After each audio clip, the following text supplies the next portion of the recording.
Thank you very much. I appreciate the invitation by your organizing committee and Mr. President, Madam Vice President. Thank you very much for the invitation to this wonderful event here in Athens. It's great to be here with all of you from around Europe and indeed around the globe to celebrate what is new in the world of pediatric endocrinology. So today I will spend the next few minutes with you reviewing where we are as a field and as a discipline as we consider the fertility concerns for young cancer patients. And today I'll focus primarily on the pediatrics and more on the fundamental science that is driving this field. And then on Friday, there is a late effects symposium that I urge all of you to attend that will be headlined by Dr. Hamish Wallace and Dr. Chuck Sklar and others who will be talking even more specifically on the clinical aspects of management of young pediatric cancer patients. Well, we're here to talk about preservation in the cancer setting because of the prodigious rise in number of cancer patients who survive their disease. And that is largely because of our cancer colleagues who have increased our armamentarium of treatments through new chemo and immunotherapies, through radiation, and through surgery.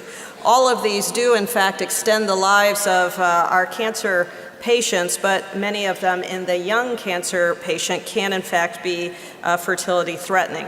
And so this led to the development and the merger, literally, of two fields of oncology together with fertility. And there is no hyphen in this word. This is a word that really represents the engagement of both of these disciplines into a new interdisciplinary field of medicine that allows for the management of young cancer patients, both their cancer concerns and their fertility concerns. The Onocfertility Consortium has been part of a large infrastructure across the United States known as the National Physicians Cooperative, and this allows us to partner medicine and science to permit the emerging basic science to be integrated within developing medical practice in a much more rapid manner than perhaps waiting the 1,500 years from some of the medical advances that we saw earlier. So this is really to hasten and catalyze the advances, as you saw in the graph with the rapid increase in knowledge that's occurring. There also are globally connected members of the consortium, largely because there are no boundaries to where science and medicine emerges, and so this represents some of our partnering sites. I'm going to focus my talk today in this brief plenary session on primarily on females. And so today for adult women, women from 18 to 39, that is the age range when we're largely considering fertility management for young cancer patients. Embryo and egg banking now are the standard of care. For some women who don't prefer to go through biological interventions, we want to talk about non-biological parenting, including adoption.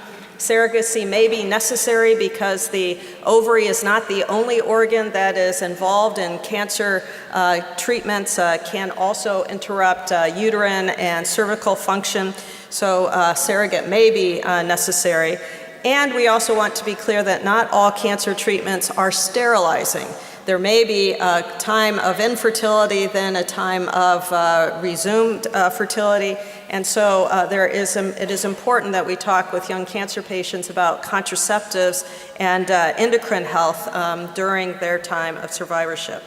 For some cancer patients, particularly for pediatric cancer patients who are not indicated for hormonal intervention to acquire eggs or embryo, ovarian tissue cryopreservation can be an option, particularly in those cases where there is a high likelihood of complete sterilization. The good news for ovarian tissue cryopreservation is that around the globe, there are now, from those tissues that have been cryopreserved, transplants back into women during their survivorship years, and there have been up to 100 live births globally from this tissue that's been transplanted. Well, that's good news. That says the way we're cryopreserving this tissue does, in fact, retain its function. The efficiency of these transplants really is dictated by the center where those transplants are being done, although we're trying to work on education to make sure we understand how those transplants can be best enabled. And the best data to date is that there's about a 30% efficiency of the transplant leading back to live birth. This was work done by Donne in Belgium. And so that represents at those centers that are the elite centers. So efficiency is something that needs to continue to be developed. In addition, however, those tissues largely come out before that first sterilizing treatment. And so that tissue may in fact encompass some of the disease that that patient has now just survived. So transplant to the tissue may also be counterindicated entirely for some of these patients. And so that leads us to really our consideration for today's plenary, which is the fertility and endocrine needs of pediatric cancer patients. And so as you know, for our young pediatric patients, the females, sorry, my jet lag is causing me to stumble a bit, the ovary contains all of the follicles that that individual will ever have. In women, about 1 million follicles are encompassed in the ovary, decorating the outer cortex of the tissue. And you can see in this image the little tiny dormant follicles that represents the full fertile future for that individual. Well, from this 4-year-old patient, this tissue was removed, and also within that tissue you can see in green is the cancer cells that that patient is being treated for. And so in this particular case, she would not be eligible for tissue transplant.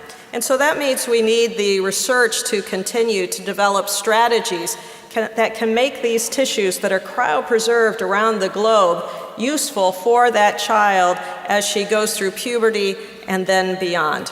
So for today, I'm going to give you a few brief stories on where we are relative to follicle maturation for isolating those individual follicles and developing mature human eggs, the development of strategies to determine whether or not those eggs that we develop in vitro are of high competency, a little bit of good news on where we are in terms of understanding the endocrinology of these tissues and how that might inform future research, and then to come back to the use of those endocrine hormones for the purpose of endocrine transition for pediatric cancer patients, with the hope that one day one could restore organ-based cyclical hormone production to support systemic health. Well, let me start with follicle maturation and remind some of you about this structure. You can see this is one of the follicles. This happens to be from a mouse, and today I'll be very careful to denote where we're talking about mouse or human. And you can see this beautiful structure of the somatic cells that are surrounding a central cavity space. And you can see a single oocyte that is within this follicle. The somatic cells are responsible for making the estrogens and progesterones that are necessary to drive not only the pubertal transition, but the normal cycle. And that oocyte is precisely and geometrically surrounded by individual somatic cells that provide the metabolism for those individual oocytes. The oocyte is unable to undergo its own glycolysis cycle, and so it really depends intimately on those surrounding cells. And so for many years, many of us tried to grow those follicles outside the body, but the oocytes really could not be maintained with high fidelity. And so this led us to develop a bioengineered approach wherein we developed a strategy that would create in the tissue culture dish a biomimetic stroma that would maintain the structural support for these follicles. And again, you can see from human tissue that came from a pediatric cancer patient a section through the outer cortex of that living tissue, and now you can see those follicles decorating the outer cortex. And we can isolate and grow primordial as well as larger growing follicles, and then we place them in a series of materials, one of which is known as alginate, which is a product of seaweed. And this work was done with the bioengineer, Lonnie Shea.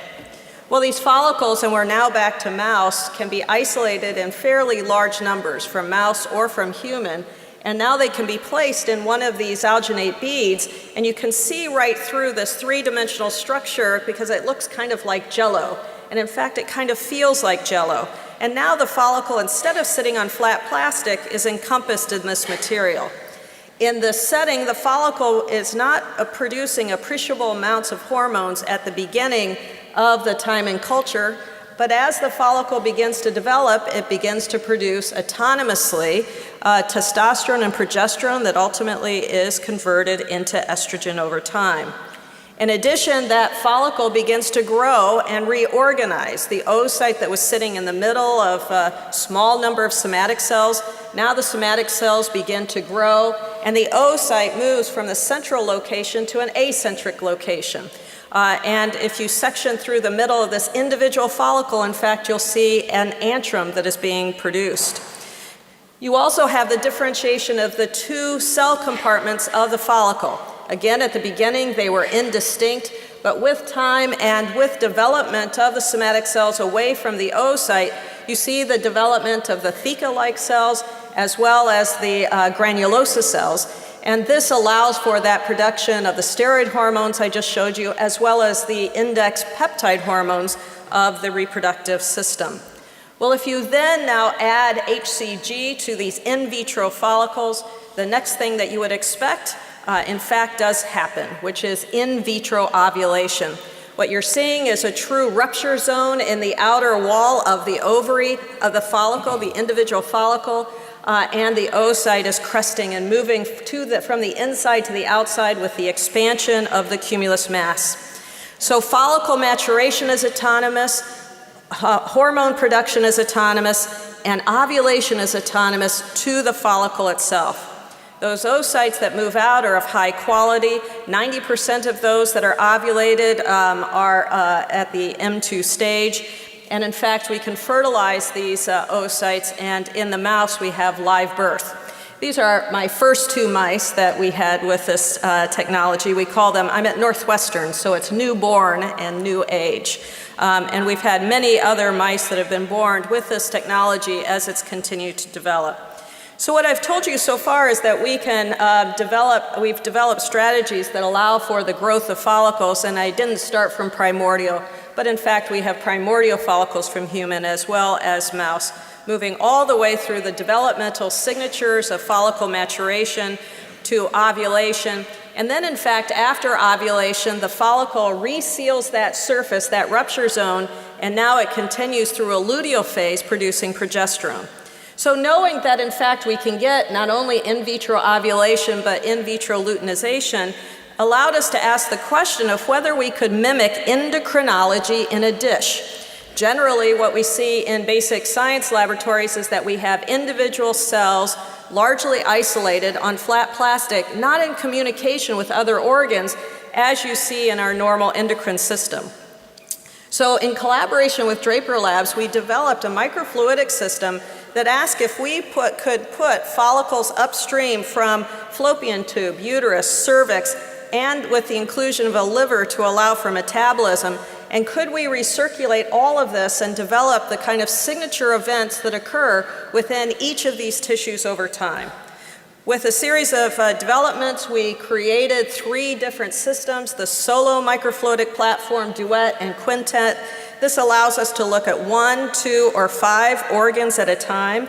And in fact, we developed a microfluidic follicle culture device which allows each of those individual follicles to now be developed under constant flow, very similar to what they would experience in vivo.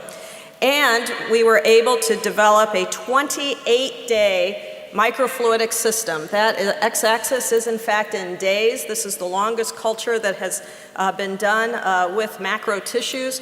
And you can see that under the influence of FSH in the follicular phase, we're seeing the normal rise of estradiol. And as you would predict, when we put in LH and get ovulation, you now have the development of progesterone in a true luteal phase. When we then transmit this into what we call now the EVATAR, which is this 5-organ recirculating system, with each of these tissues now in each of their wells, we now have the production of hormones from the follicles And now you also have the consumption of the hormones with each of the downstream tissues, as well as the conditioning of all of the organs by the factors that are produced in each of these downstream organs. So this really represents, again, another 28 days of revolutionary technology. I firmly believe that there is a time before we had microfluidics, which was the Petri dish era, and now we have the time after we have endocrinology in a dish, and that's going to allow us to learn so much more about how organs actually function. Well, the downstream organs in these tissues are also fully functional. I don't have time to go through each of them, but this is the fallopian tube at the end of 28 days in culture. And as you know, the fallopian tube ciliary movement will change with the follicular and luteal phase hormones. And in fact, we can see that beat intensity change over time. And so this suggests that, again, we're going to be able to study these downstream tissues with the changing hormone profiles that actually inform their biology.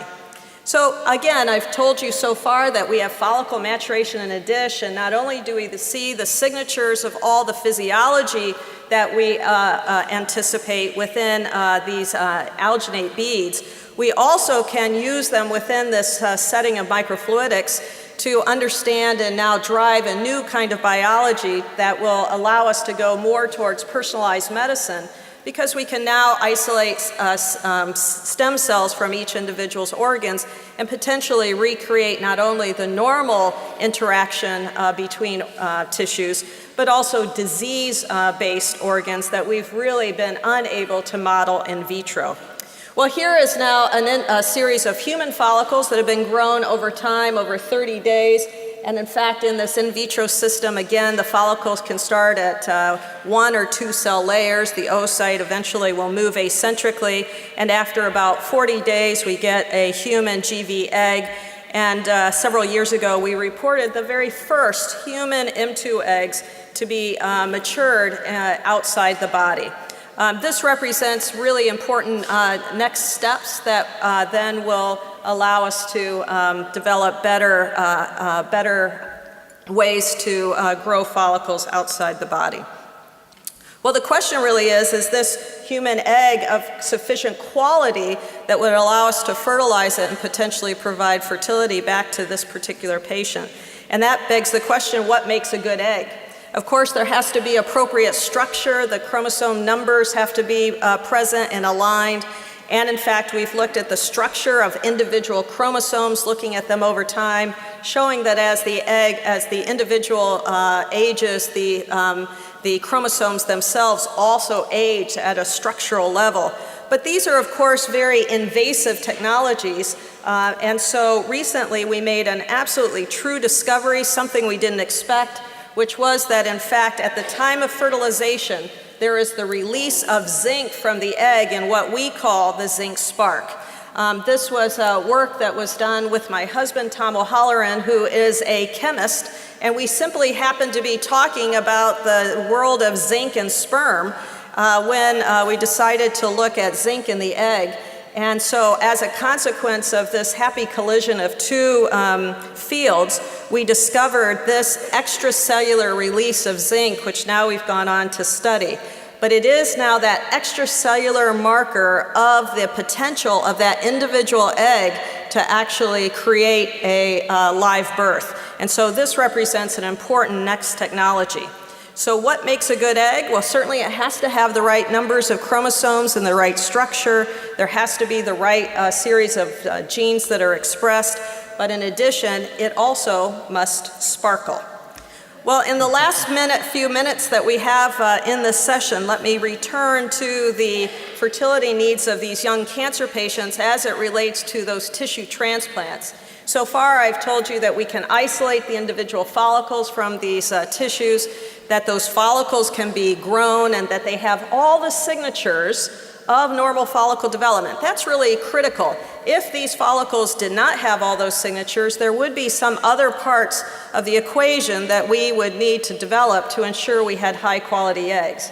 And we've also invented or discovered a new method that we can learn whether or not those human M2 eggs that we're developing in vitro are of sufficient quality to potentially transfer back to that first patient who is interested in having their fertility restored.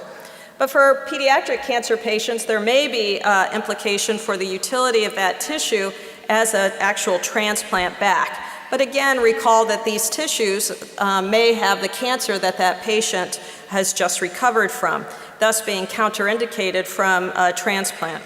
So Monica Laranda, a postdoc in my lab and now an assistant professor in the Department of Pediatrics at Northwestern, began a study of the actual native environment of the ovary. And so she took the human ovary and she took it through a process of decellularization, where basically we were taking away all the cellular matter of the organ, and what remained was really the structure of the ovary, if you will, the skeleton of that ovary. We're used to thinking about the bony structure of the body. What we are less used to thinking about is the actual structure of each of the soft organs. And so with that, we were able to evaluate the different parts of the ovary itself. And using, in this particular case, bovine, we were able to make a decellularized ink, and we were able to make a what we call an ovary paper. And this is actually the decellularized material of the ovary that in fact you can make origami from, which my nephew showed me one day when he happened to be in the lab and picked up one of these papers. But in addition, you can take isolated follicles from those tissues and largely remove from those follicles any of the surrounding cancer cells and potentially reduce the likelihood of transferring back disease. So there is one of the follicles now on that, on the ovary paper, and this has now been sutured back into a bovine ovary. And for the surgeons in the room, we realize those sutures are not beautiful, but we are basic scientists. But in fact, I think that the ovary paper is not, in fact, what we would ever use in a translatable sense, but it does begin to allow us to understand something about the stromal material, the extracellular material, as a biological material. And in fact, we could take the images that we have of the cortex of the ovary and the medulla, the portions of the ovary where the immature and the maturing follicles exist, and we now know that the interleaving of the skeleton is different. It is as different as the bones in the hand from the bones in the forearm from the bones in the leg. And we need to actually use that inspiration of the biology of how this skeletal structure works to be able to put our follicles back in. And so using this material, we then began a process of 3D printing the actual spaces that you would see in the different parts of the organ. And using that, we then placed mouse follicles back into some of these different bio-inspired structures. You can see that the follicles begin to take up residence and over time begin to populate this tissue. And we can then stimulate this bioprosthetic in vitro to ovulate. And you can see the release of a very high quality M2 egg from these materials. Well, with that, then we wanted to take this bio-inspired material and transplant it back into mouse. So we took an immature mouse, pediatric mouse, removed the ovary, and in fact transplanted into the scaffold GFP positive follicles, and in fact we have live birth. This is the very first soft organ transplant to actually function after 3D printing. 3D printing has been used for tubes like the trachea or the uterus, but this is the first soft organ transplant to actually be functional. These mice are themselves fertile. So I've given you again a little bit of a sense of the follicle maturation that we've done in vitro and the level of high quality oocyte maturation that we're able to develop over time. I've suggested to you that basic science is missing a key part of the biological spectrum, which is the endocrinology of organs and communication. And so to develop these endocrine organs in a dish, we've developed the microfluidic system. And we talked a little bit about the potential utility of bio-inspired scaffold towards pubertal transition. And all of this has been enabled by engineering approaches, moving across different disciplines to allow us to use alginate in a whole variety. We've used about 15 different biomaterials in order to understand specifically how the follicle senses its physical environment. We've also engineered this kind of social experiment where we are all together in this oncofertility field, trying to ensure that the clinicians and the scientists are actually unified in their thinking, and oncologists and fertility specialists are not just making referrals, but are actually actively part of the 360 thinking for these patients. We talked a little bit about this breakthrough in the engineering of the microfluidic system. This is not only going to be important in reproduction, it's going to be critically important in all of biology, particularly as we go to disease mimics. And then finally, we talked about the artificial ovary. So we also talked about some of the specific breakthroughs of the human M2 egg. The very first M2 eggs were developed through this technology. We talked about the human zinc spark by a true discovery, and then the transplant. If we look forward to the future, we hope that there's going to be better cancer control and treatment with higher selectivity of patients, hopefully with the development of new neoadjuvant fertoprotectives. So instead of ever having to take an ovary out of a patient, there could be a protective measure used to ensure that there is no off-target effects of the radiation or chemotherapy, neither on hair follicles nor on ovarian follicles. But in the meantime, we'll continue to develop this in vitro follicle maturation strategy, as well as the designer ovarian bioprosthetics, as we eventually hope for the elimination of the field. And with that, again, I really appreciate the opportunity to come and speak in this forum on this topic that we like to call bench to bedside to babies. Thank you.